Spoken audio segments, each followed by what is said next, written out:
ইরানের বিরুদ্ধে চলমান যুদ্ধ নিয়ে যুক্তরাষ্ট্রের প্রেসিডেন্ট ডোনাল্ড ট্রাম্প নতুন করে বিতর্কিত দাবি করেছেন।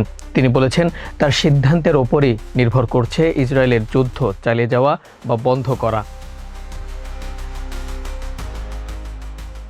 সম্প্রতি টাইম ম্যাগাজিনকে দেওয়া এক সাক্ষাৎকারে ট্রাম্প বলেন, ইসরায়েল আমার কথাই শুনবে, তারা ভালো টিম প্লেয়ার, আমি থামালে তারাও থামবে।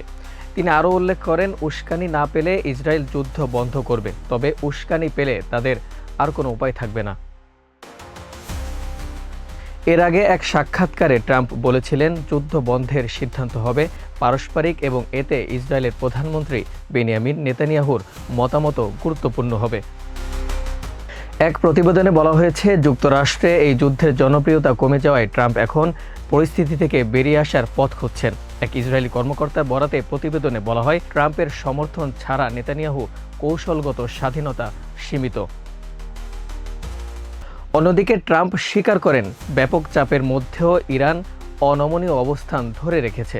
তিনি বলেন, তারা অসাধারণ কষ্ট সহ্য করতে পারে, এজন্য আমি তাদের সম্মান করি। আমার মনে হয় তারা যোদ্ধার চেয়ে আলোচক হিসেবে বেশি দক্ষ।